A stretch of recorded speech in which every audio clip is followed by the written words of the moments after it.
Hello everyone, I'm Michael Matt for Remnant TV's The Remnant Underground.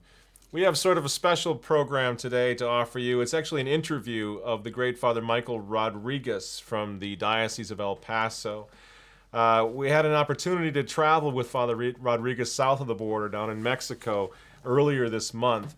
And it was for the purpose of trying to introduce the traditional Latin Mass to, Cristero land, to people down in Mexico. It was a great conference, and it was very successful. We had several Masses in different locations that were warmly received. In any case, we had an opportunity to sit down with Father Rodriguez and to kind of catch up with him a little bit.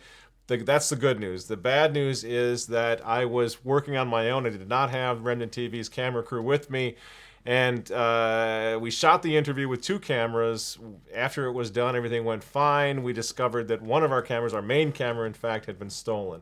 So what you're about to see is only half of the interview, but it's all the focus is on Father Rodriguez, and that's the most important part of this interview anyway. And really, it speaks to how the high regard that we have, that we hold, in which we hold Father Rodriguez. That even though the quality of this video is very much subpar, the audio is okay, and you can hear what he has to say. And what he has to say is so very, very important that we decided to sort of waive the caution that would or the wisdom that would suggest we not run a video that it's not the greatest quality, because the quality of what this man has to say is so high that we are very pleased to share with you this video here. Father Michael Rodriguez from El Paso, Texas. Father Rodriguez, welcome. Good to see you.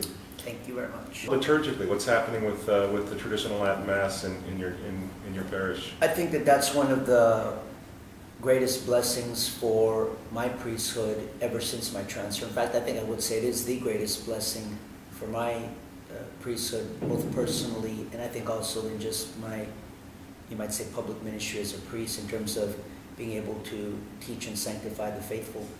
That ever since I was transferred, I've been able to work exclusively through the traditional Latin Mass, working to also bring back, I would say, just all the spirituality, discipline that is tied to the ancient rite there among the faithful in the remote parts there of Western Texas.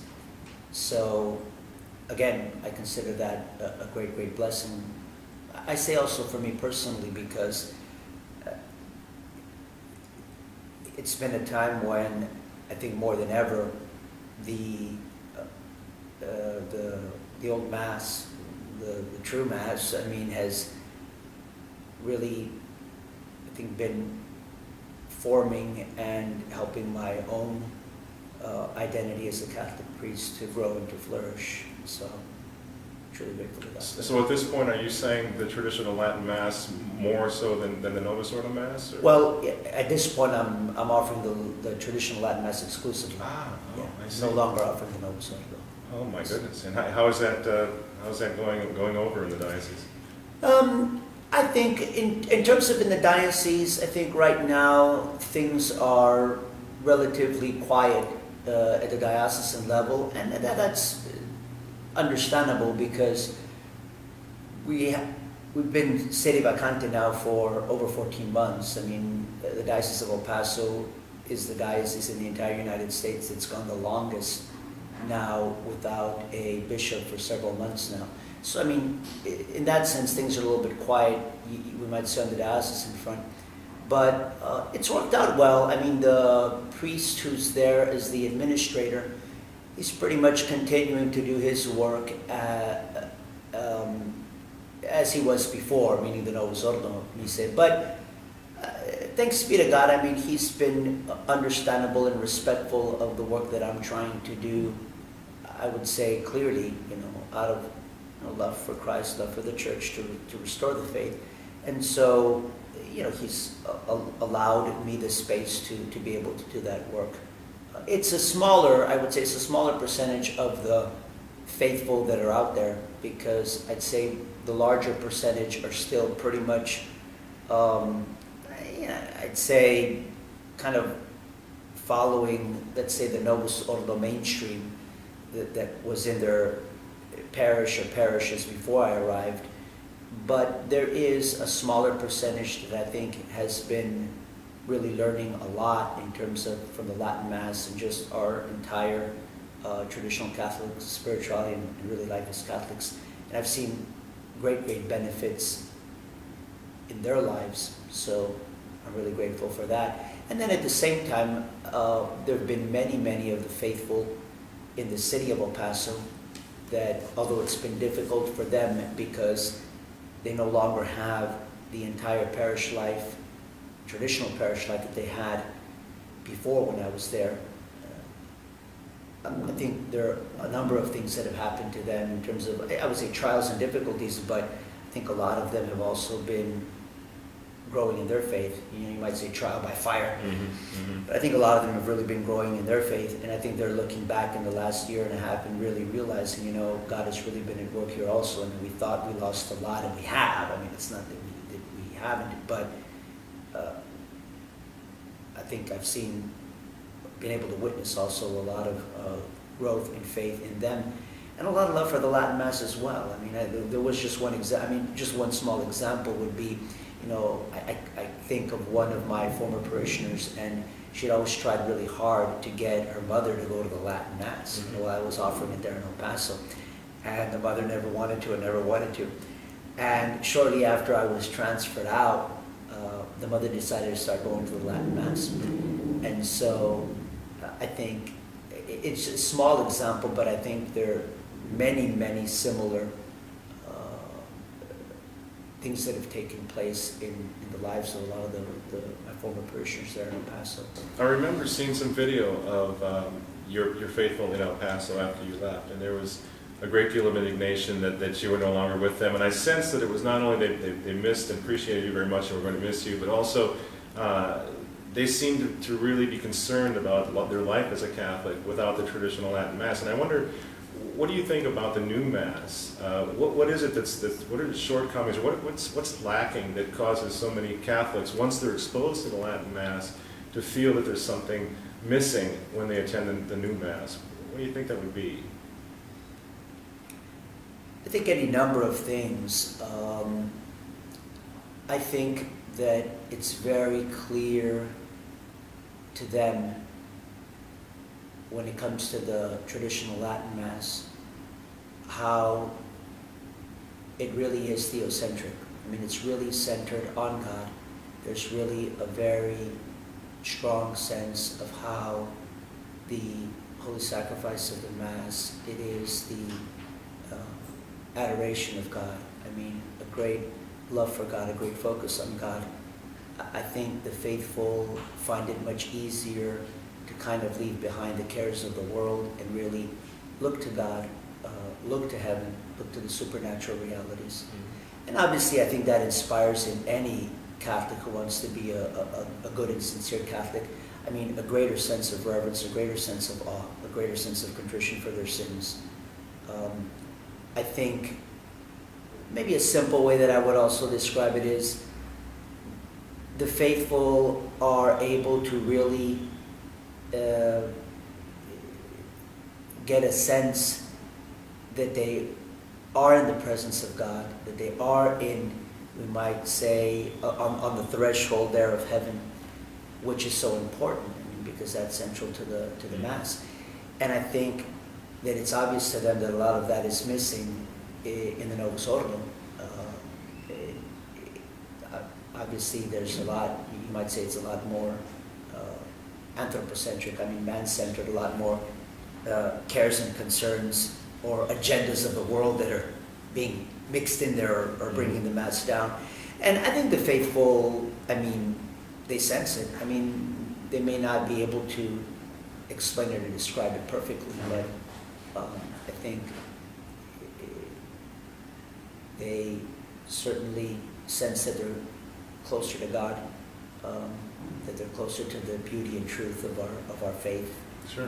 more in communion really with all our heritage, all the tradition of the Church.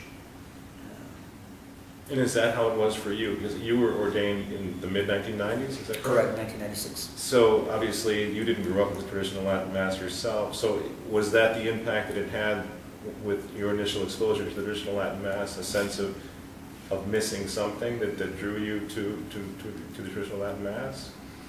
Yes, it was a lot of things, but I mean, yes, I think in my case, the main thing that, let's say, prepared me, so to speak, to embrace the traditional Latin Mass was the very real crisis in the church. I mean, I'd been a priest already almost 9 years before I really, let's say, discovered the Latin Mass, but it was very obvious to me that there is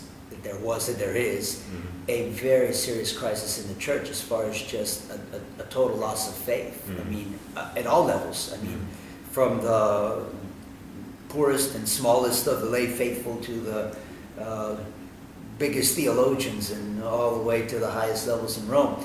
So that was becoming clearer and clearer to me. So that was definitely a factor.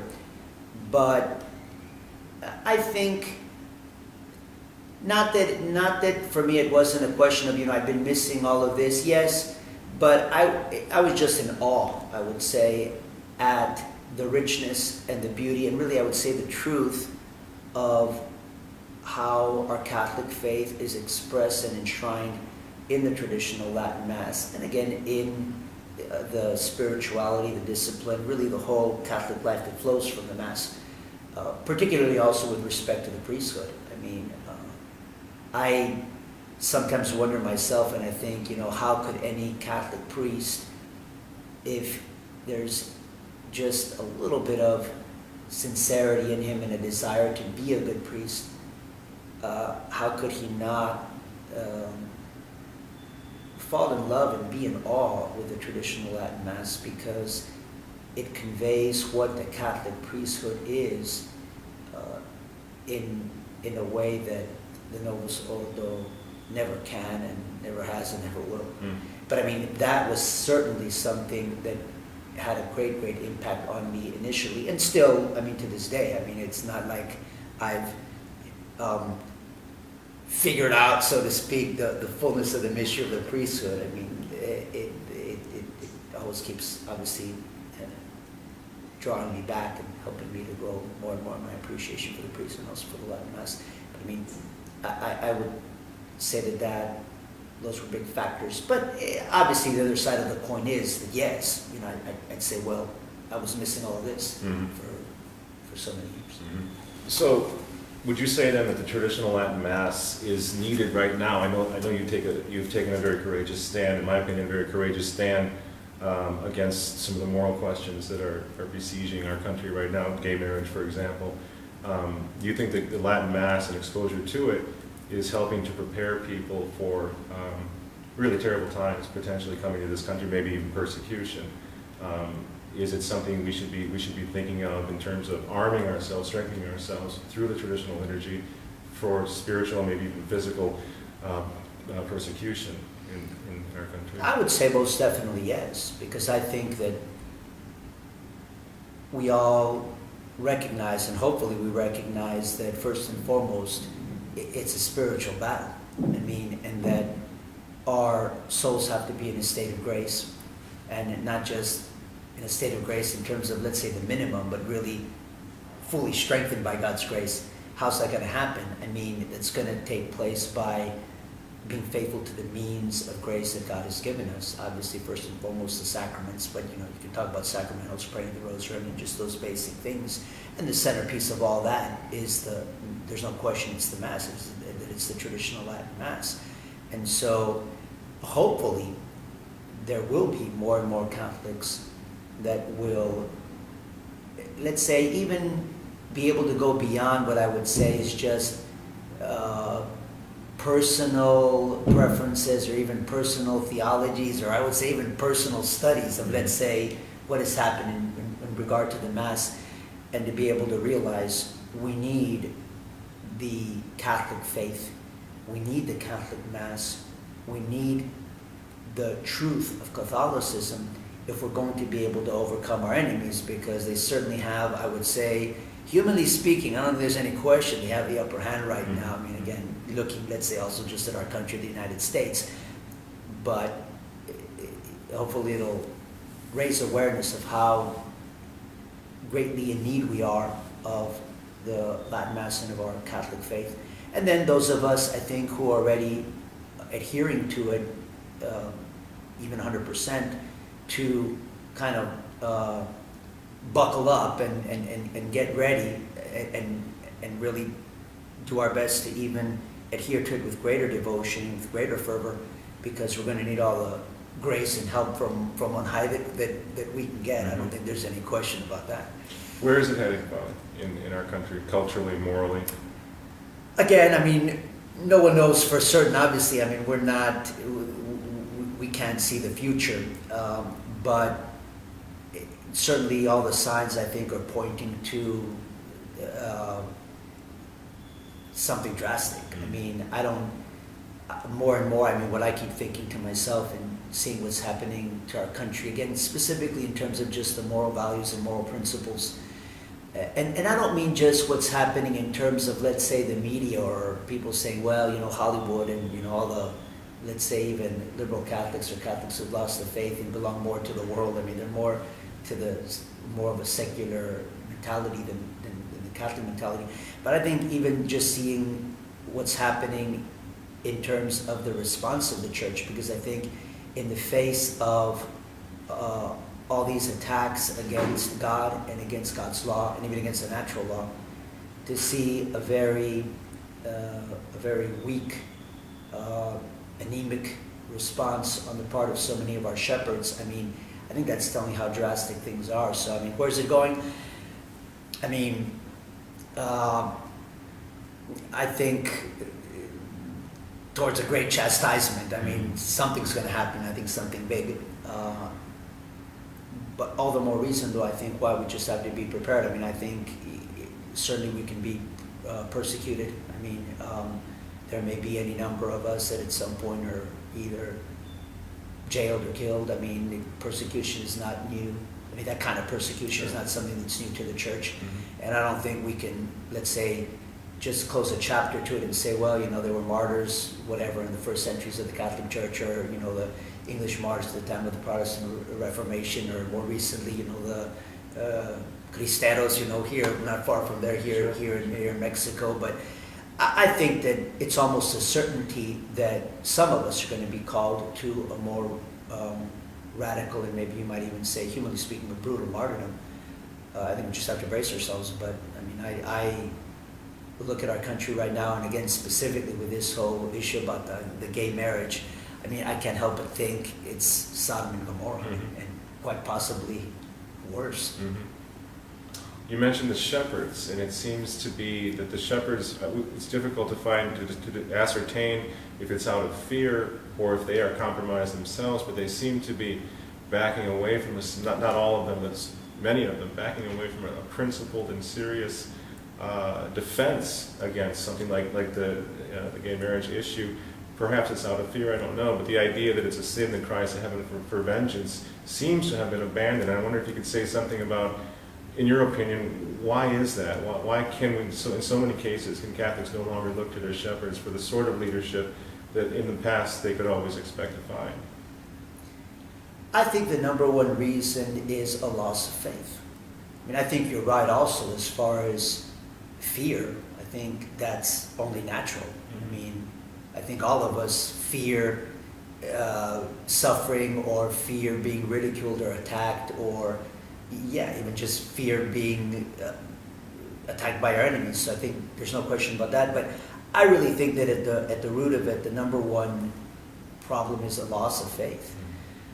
I think there's a loss of faith, as I said before, that applies to every single Catholic to some extent.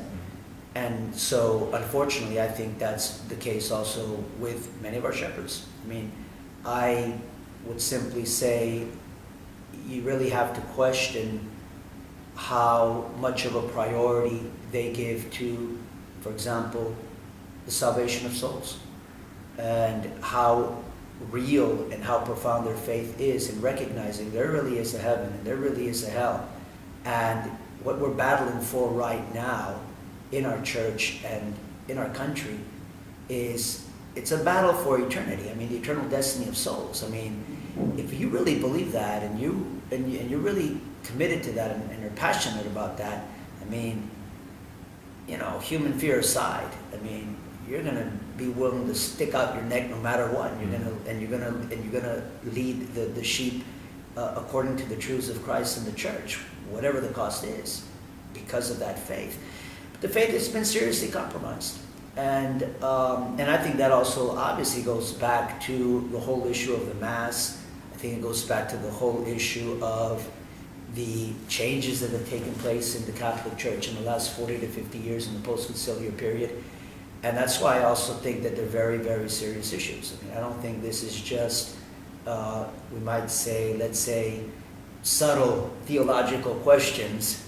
I think it's at the very crux of what's taking place right now in the church, at the very crux of how we're going to really be able to live our Catholic faith well. And again, I say also recover our faith, because I think we desperately need to.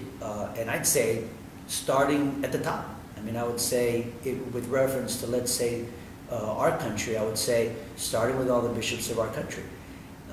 Sadly, I think it's going to be very difficult to bring that about. I would say the first thing that has to happen is there has to be a wide-scale return on the part of all the clergy, you know, bishops and priests, to the traditional Latin Mass. I mean, to the faith. I mean, to the source and strength of our faith. And that's going to be difficult. I mean, I don't think we should, you know, give up and lose hope. But I think we need to realize that we're facing incredible odds, and then redouble our efforts to, you know, pray for our shepherds, make sacrifice and penance for them. I mean, good message now that it's about to begin. But yeah, I would say number one reason is the loss of faith. I mean, I don't think I'm saying anything new by saying that. I mean, I think it's pretty clear that that's at the center of the message of Our Lady of Fatima. I think your average Catholic can sense that if they really want to. All they have to do is walk in the door, let's say, to the local parish and see what's taking place. Sure. I mean, I'd say there's been loss of faith. It must, the first time I saw you, for example, when I became aware of your apostate, what you're doing, was in the local TV crew, the news people that cover your, I think, very courageous stand out also. And I guess my question is, as a layman, to see a priest standing out like that, I felt like I was watching TV. I was watching Father Michael Crow on television, and I just think that the example of one priest doing that is so important for lay people. But where did you? I mean, do you have a devotion, or how did you? That must have required some courage on your part. I don't mean to flatter you, but I mean, it must have been. You must have gone somewhere spiritually to find the courage and the motivation to do something that very, very few people were willing to do. And yet after you did it, others, I think, were trying to follow suit and also take a stand in defense of marriage, for example. So what would you say to other priests that are kind of saying, maybe I should do that too? When do I do it? When is it prudent to do it? Should I do it? Should I take this leap now, or do I wait? What kind of advice could you give to priests that are willing to join you, but just maybe don't quite know how or when to pull the trigger on something like that? That's hard. I mean, it's hard because I think a lot of it has to do with also the individual priest and the particular situation that they're in. But I think the general advice that I would give them is I would say, look, I mean, arm yourselves with the Catholic faith. I mean, kind of like basic points that we're saying. I would really strongly encourage them to do everything that they can to recover the traditional Latin Mass. Even if for whatever reason, let's say they're not at the point where, let's say, they're going to offer the Mass publicly, I would say at a bare minimum, do the very best that you can to really start familiarizing yourself with the Latin Mass. In a sense, I would also say learning who you are as a priest from the Mass. I would strongly encourage them to increase their devotion to our Blessed Mother and their basic prayer. And then I think I would say study as well. I mean, study the truths of our faith. I mean, study what the popes, particularly the preconciliar popes, you know, let's say the 19th, first part of the 20th century popes taught. And then I would tell them trust in God, because I think if they do those things, the Holy Spirit, the Holy Ghost is going to show them the time and give them the strength that they need. I mean, if it's a question of taking a stand, let's say publicly, or even speaking to a fellow priest, or speaking with their bishop, or, you know, preaching a sermon on a Sunday, whatever the venue might be, I think that we have to trust in God, and I think they'll. I mean, again, I don't think every single priest is called to preach the gospel in exactly, let's say, the same way or in exactly the same place, but I think by doing those basic things, they'll definitely be on the right path. And then when you might say, when God wants them to pull the trigger, so to speak, right, they'll be ready to do it. Right. Well, Father, we're running out of time, but I want to really sincerely thank you for your, you know, in a day and age when the scandal, you know, that's all around, including even in the priesthood, we don't really even know what the ramifications of that whole scandal are for our children and for all of us. Your priestly example means so much to us, and you know, keep doing what you're doing, and thanks very much, and God bless you. Thank you. All right, thanks. Thank you. What a great priest. We're so impressed with Father Rodriguez, and we're so grateful not only that he agreed to sit for that interview, but also for his example, his priestly example in a day and age that, let's face it, the priesthood is has a serious PR problem and is in desperate need of the caliber of priest that Father Michael Rodriguez certainly represents and certainly is. So thanks very much for watching and for putting up with the little quality problem that we had with the presentation of the video. But we're quite sure you'll agree with us that what Father Rodriguez has to say is so important and well worth the presentation as it was done. Thanks very much, and we'll see you next time.